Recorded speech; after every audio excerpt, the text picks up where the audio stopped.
శివ శివ శంకర ఒక్కసారి ఇటు చూడరా సావు పుట్టుకల జాతరా నువ్వు ఆడుతున్న ఆటరా జననం మరణం నువ్వు రాసిన కథనం ప్రళయం విలయం నువ్వు దాచిన గరళం నాటకం నాటకం ఏ నాటకం ఈశా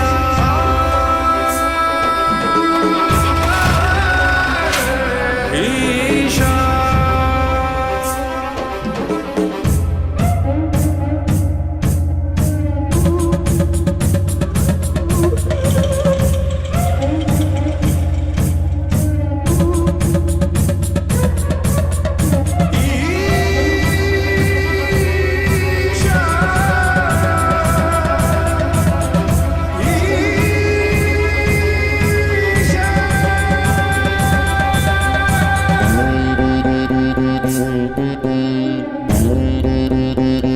Senta.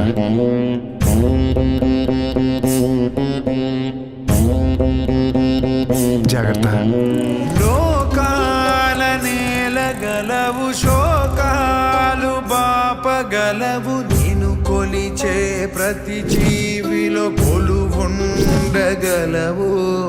వేషాలు మార్చగలవు మోసాలు చెయ్యగలవు అభము శుభము ఎరుగనోళ్ళ బలి కోరతావు ఎందుకు చూపిస్తావో నీలీలలో ఎందెందు చూస్తున్నా నీ గాథలో నాటకం నాటకం నీ నాటకం పరమేశ్వరా ఏమిటి నీ నాటకం జగన్నాటక సూత్రధారివి ఈ నాటకాన్ని ఎలా నడిపించబోతున్నావు ఒకే తల్లి రక్తాన్ని పంచుకుని పుట్టిన ఇద్దరిని విడదీశావు మళ్ళీ ఎప్పుడు ఎలా ఎలా కలుపుతావు తల్లికి దూరమైన ఆ పిల్లని తన ఇంటికి ఎలా చేరుస్తావు ఆ అక్కని ఆ చెల్లెల్ని ఎలా దగ్గరకు చేరుస్తావు జరగబోయే ఈ నాటకానికి కర్తవి నువ్వు విడిపోతున్న ఆ బంధాన్ని మళ్ళా ఎప్పుడు ఎలా కలుపుతావో నువ్వే నిర్ణయించుకో ఓం నమః శివాయ ఓం నమః శివాయ ఓం నమః శివాయ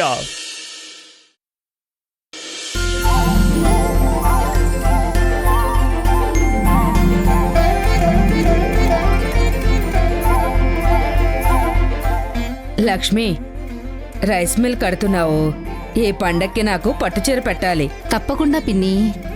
మన జానకి చేతుల మీదుగా శంకుస్థాపన జరుగుతుంది. పట్టుచీరేంటి బంగారు కాసు కూడా పెడతాను. అదేంటి లక్ష్మి ఈ ఊళ్ళో ఏం జరిగినా ఆ రుద్రాణి గారి కదా చేస్తారు.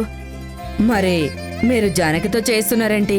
నీకు తెలియందేముంది పిన్ని, మా బ్రతుకు ఎలా ఉండేదో కూడా నీకు బాగా తెలుసు. నేను గతం గురించి అడగడం లేదు.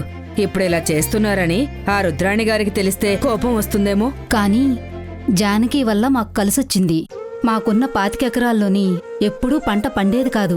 అది పనికిరాని బీడు భూమని వదిలేశాము.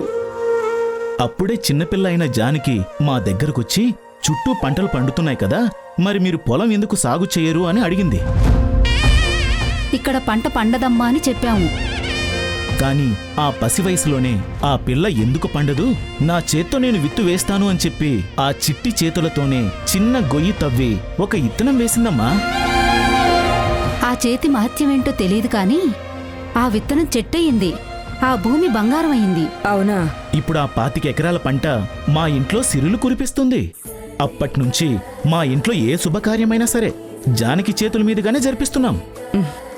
ఆ జానకి ఎవరో కాదు, మన దక్షమ్మ కూతురు. దేవత కడుపున మరో దేవతే పుడుతుంది. అమ్మా, ముహూర్త సమయం అయింది. మీ దంపతులు వస్తే శంకుస్థాపన కార్యక్రమం మొదలు పెడదాం. మిల్లు మాదేనైనా చేసేది మేము కాదు పంతులు గారు. మన దీక్షితులు గారి కూతురు జానకి రావాలి. ఇంకా రాలేదేంటో. జానకి, ఇక్కడ అందరు ఎదురు చూస్తుంటే నువ్వెక్కడున్నావు? ఒరే జానకి అని పేరు పెట్టి పిలుస్తావేంట్రా? నీ వయసు ఏంటి, జానకి వయసు ఏంటి? ఫ్రెండ్ ని పేరు పెట్టి పిలవక అమ్మగారు అమ్మమ్మ గారు అని పిలుస్తారా? ఆ,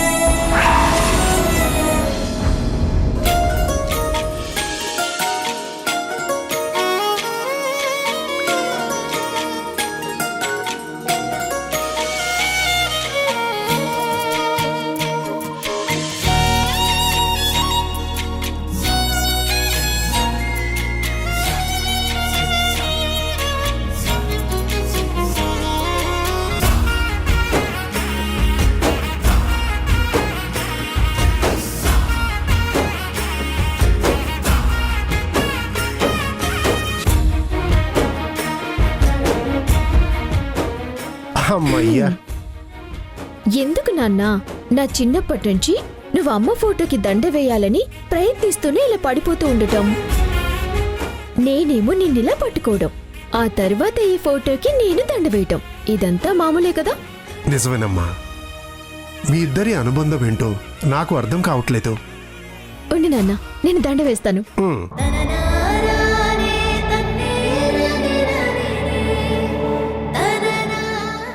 ఈ తల్లికి దండ వేయాలనుకున్న ప్రతిసారి ఆ దండ పడిపోతుంది. ఆ తర్వాత నువ్వే వేస్తున్నావు. నువ్వు కన్ను తెరవక ముందే ఆ తల్లి కాలం చేసింది. మరి ఈ అనుబంధాన్ని వింత అనుకోవాలో ఆ దేవుడి లీలే అనుకోవాలో అర్థం కావట్లేదు.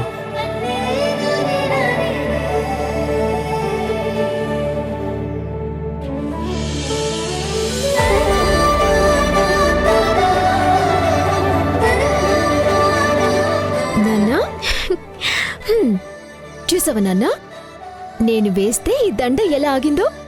అమ్మకి నేనంటేనే ఇష్టం. నిజమేనమ్మా.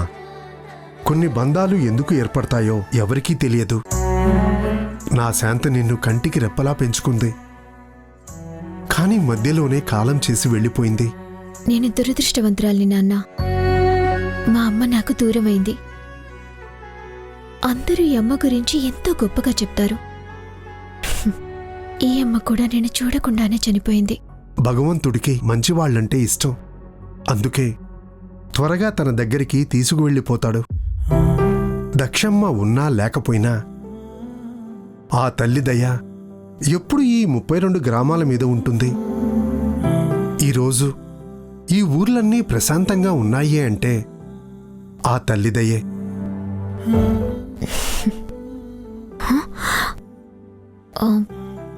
ఇప్పుడు నేను వెళ్తాను అంటే నాన్న వద్దంటారు. ఏం చేయాలి? నాన్న, ఒక నిమిషం. స్వామివారికి నేను పొంగల్ చేసి తీసుకొచ్చాను. నైవేద్యం పెట్టవా? ఎందుకు పెట్టనమ్మా? నైవేద్యం పెట్టాక ఈ పొంగలు నువ్వు తినడానికే కదా ఇంతలా తొందర పెడుతున్నా? దొంగ పిల్ల. ఇప్పుడే వస్తానుండే. అలాగే.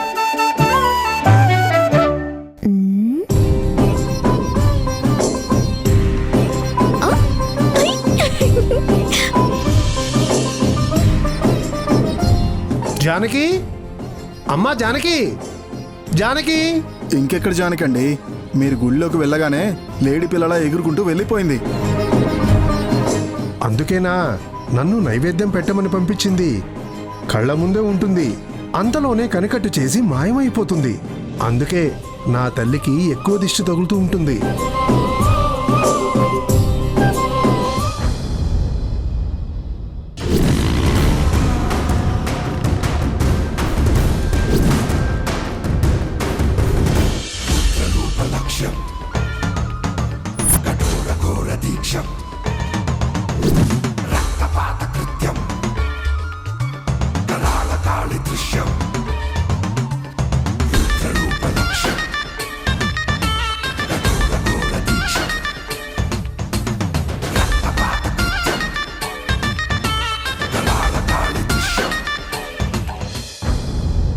చెక్. విజయం నాదే.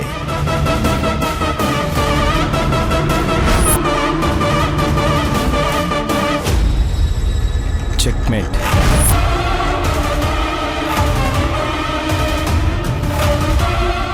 ఆట పూర్తవ్వకుండా విజయం నాదే అని గర్వపడకూడదన్నయ్యా. శత్రువు పక్కనే ఉన్నాడని చూసుకోలేదు. ఎదిరించేవాడు చూసుకోకపోయినా వెన్నుపోటు పొడిచేవాడు మాత్రం ఆదమరిచి ఉండకూడదు. అది ఆటలోనైనా మనం చేసే వేటలోనైనా. ఇప్పుడు ఏమైందని ఇలా మాట్లాడుతున్నావు? అక్కడ రైస్ మిల్ శంకుస్థాపన జరుగుతుంటే ఏమైందని నన్ను అడుగుతావేంటి? రైస్ మిల్ ఈ ఊర్లో మనకు తెలియకుండా ఎవరు కడుతున్నారు? ఇంకెవరు? ఆ సీనుగాడు. వాడు రైస్ మిల్ శంకుస్థాపన వరకు వచ్చినా తెలుసుకోలేకపోవడం అది నీ పొరపాటు. జయసింహ, నువ్వు మాట్లాడుతుంది నీ అన్నతో అని గుర్తుపెట్టుకో. తిరుగులేని బొబ్బిలి వంశస్థుల్ని తోలు బొమ్మలను చేసి ఆడిస్తున్నాను. ఈ 32 గ్రామాల్ని శాసిస్తున్న రుద్రాణిని నేనొక పిచ్చిదాన్ని చేసి నమ్మించాను. నువ్వనుకున్నదే జరుగుతుందనే నమ్మకంలో నువ్వున్నావు. కానీ నీకు తెలియకుండా జరుగుతున్న దాని గురించి నేను చెప్తున్నాను.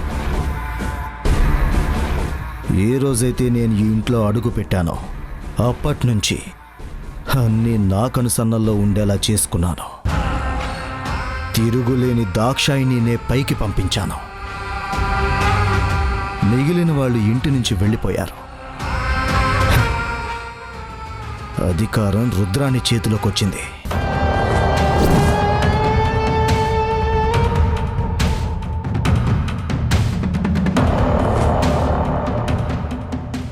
అప్పటి నుంచి పేరుకు రుద్రాన్ని పరిపాలిస్తున్నా పెత్తనం మొత్తం నేను చేస్తున్నాను. అది మర్చిపోతే ఎలా? ఇన్ని రోజులు నేను కూడా అలాగే అనుకున్నాను. ఈ చుట్టుపక్కల ప్రాంతాల్లో నీకు తెలియకుండా గడ్డి పరక్ కూడా కదలదు అనుకున్నాను. కదలనివ్వకుండా చేసుకున్నాను. కానీ అక్కడ రే,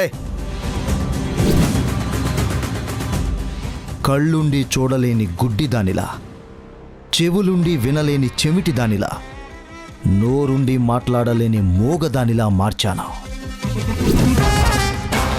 నా చేతల్నే తన మాటలుగా మారుస్తూ అనుక్షణం మోసం చేస్తూ నమ్మిస్తున్నాను.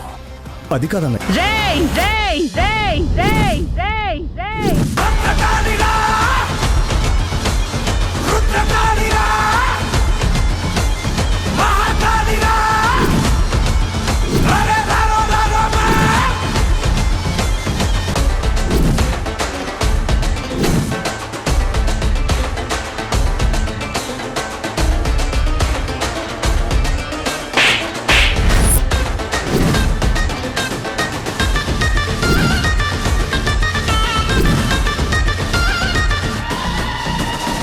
నన్ను మోసం చెయ్యాలని చూస్తే ప్రాణాలు తీస్తా.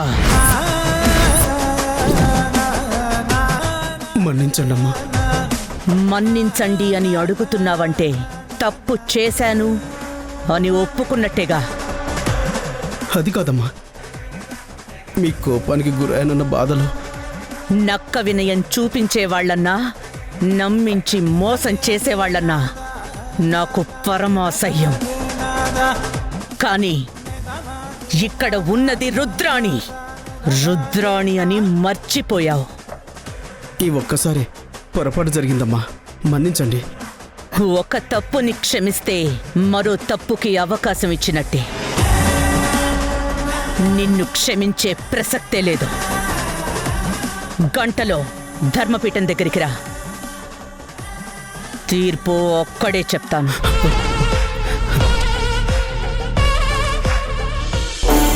తనని మోసం చేసేవాళ్ళంటే మీ వదినకి ఎంత కోపమో. కానీ పాపం 20 ఏళ్లుగా నా చేతిలో మోసపోతూనే ఉంది. కానీ బయట మనం చేస్తున్న పనులు ఏ రోజైనా వదినకి తెలిస్తే మన పరిస్థితి ఏంటో ఆలోచించావా? అవసరం లేదురా. నా మాయలో ఉన్న రుద్రకి ఎవరు ఏం చెప్పినా వినదు. ఏం జరిగిందో నువ్వు చెప్పు, ఎలా చెప్పాలో నేను చూసుకుంటాను.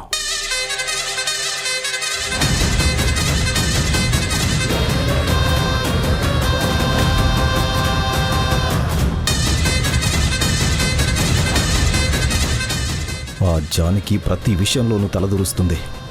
మనం చేసే ప్రతి పనిలోనూ అడ్డొస్తుంది. అదే తలనొప్పిగా తయారైందన్నయ్య. యాండి వదిన పిలుస్తుంది, పద.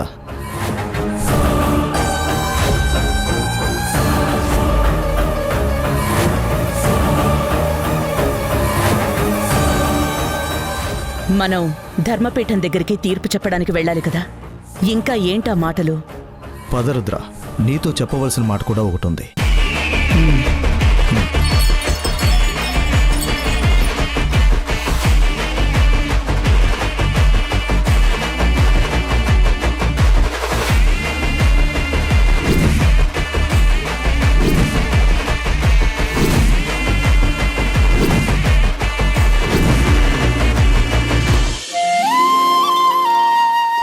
ఏంటి జానకి ఇంత లేటు? నువ్వు ఆగరా, కొంచెం ఆలస్యమైంది. ఏమనుకోకు పిన్ని. పర్వాలేదమ్మా, ముహూర్తం సమయానికే వచ్చావు. నువ్వు పూజ ప్రారంభిస్తే మనం శంకుస్థాపన చేసుకోవచ్చు. ఏంటమ్మా ఇక్కడ అందరూ నీ గురించి చూస్తుంటే నువ్వేంటి చుట్టూ చూస్తున్నావు? నేను పూజ చేయడం ఏంటి? ఇక్కడ ఏ శుభకార్యం చేస్తున్నా ఆ రుద్రాణి గారే చేయాలి కదా. నువ్వు చెప్పేది నిజమేనమ్మా. ఈ చుట్టుపక్కల ఊళ్ళలో అదే జరుగుతుంది. కానీ మా ఇంట్లో ఏ శుభకార్యం జరిగినా అది నీ చేతుల మీదగానే జరగాలి. నిజమే పిన్ని. ఇక్కడ మీరు పెద్ద రైస్ మిల్ కట్టబోతున్నారు కదా, అది ఆవిడ చేతుల మీదుగా జరిగితే బాగుంటుంది కదా. లేదమ్మా, మాకు కలిసొచ్చిందే నీ వల్ల. ఈ రైస్ మిల్లు కూడా మాకు బాగా కలిసి రావాలని కోరుకుంటున్నాం. అందుకే పెద్దావిడికి చెప్పకుండా నీతో ఈ పని చేపిస్తున్నాం. ఆవిడకి తెలిస్తే మళ్ళీ ఏమైనా ఇబ్బందేమో. పర్వాలేదులేమ్మా, నువ్వు చేస్తే ఆ ఇంటి మనిషి చేసినట్టే. ఏంటి? నేను చేస్తే ఆ ఇంటి మనిషి చేసినట్టు ఎలా అవుతుంది? నాకు ఆ ఇంటికి ఏంటి సంబంధం? అదేనమ్మా, ఆ ఇంట్లో వాళ్ళందరూ మంచి కోరుకుంటారు. నువ్వు కూడా వాళ్ళలాగే అందరూ బాగుండాలనే కదా అనుకుంటావు. అందుకే అలా అన్నాను. అయినా నీ చేత్తో పూజ చేస్తేనే కలిసొస్తుంది అంటున్నారు కదా, ఇంకా ఎందుకు ఆలోచిస్తావు? కానీ అమ్మా.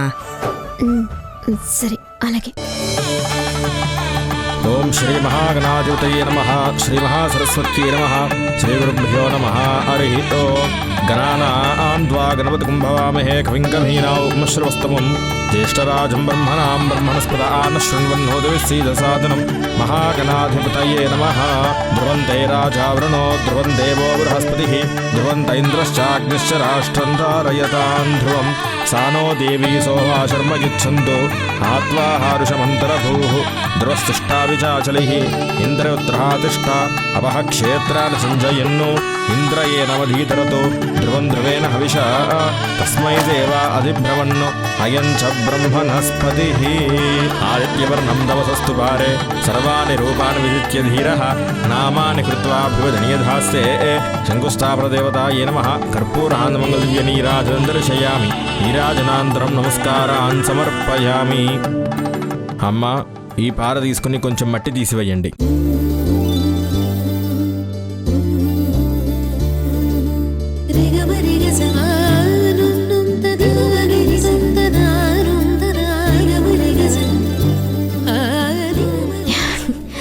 కంగ్రాచులేషన్స్ పిన్ని. Thank you. కంగ్రాట్స్ బాబాయ్. ఈ రైస్ మిల్ మీకు బాగా కలిసి రావాలని నేను మనస్ఫూర్తిగా కోరుకుంటున్నాను. మా జానకమ్మ చేతుల మీదుగా జరిగిన పూజ కదా, దీన్ని ఆపేవాళ్ళు అడ్డుపడేవాళ్ళు ఎవ్వరూ ఉండరు. అమ్మ దక్షమ్మ, నీ ఇంటికి దూరమైన నీ కూతురికి అన్నీ నీ పోలికలే వచ్చాయి. నీలాగే ఊళ్ళో వాళ్ళందరి గురించి ఆలోచిస్తుంది. అందరూ సంతోషంగా ఉండాలని కోరుకుంటుంది. నీ కూతుర్ని నువ్వే జాగ్రత్తగా చూసుకో తల్లి.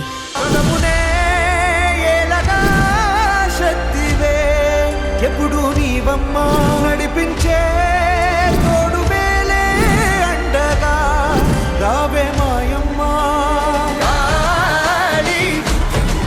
పంపు కాపాడాలి నీలో దయాలి. శూలధారిగా వచ్చే మార్కండేయ. ఓంకారా ఘోర ఓంకారా సంహార శౌర శ్రీకారా.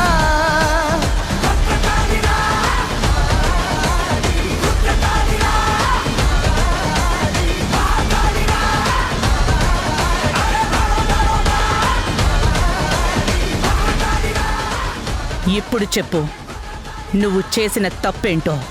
మన్నించమని మీ ఇంటికి వచ్చే కోరుకున్నాను కదమ్మా, మళ్ళీ ఇక్కడ చెప్పమంటారేంటి? తప్పు చేసేవాడెప్పుడు రహస్యంగానే చేస్తాడు. కానీ వాడు తప్పు చేశాడని ప్రపంచానికి తెలిస్తేనే కదా ఇంకో తప్పు చెయ్యకుండా ఉంటాడు. మర్యాదగా నిజం చెప్పు. వదిన గారు ఏదో తప్పైంది అంటున్నాడు, ఈ ఒక్కసారికి క్షమించవచ్చు కదా. చూడండి, మన మధ్య బంధుత్వాలు ఇంటి వరకు మాత్రమే పరిమితం. ధర్మపీఠం మీద కూర్చున్నాక ఇక్కడ మాకు ఎదురు చెప్పడం మర్యాద కాదు. అది కాదు రుద్ర, తమ్ముడు ఉద్దేశం. రుద్రాణి,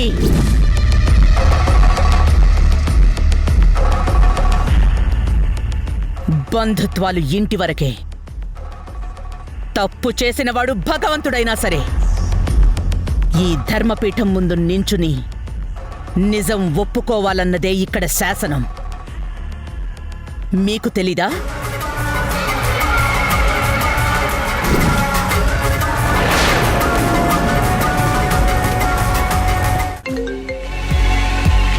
హలో, ఏం కొంపలు మునిగిపోతున్నాయి? 10 నిమిషాలు ఆగొచ్చు కదా, బంగారం లాంటి కళ చెదిరిపోయింది.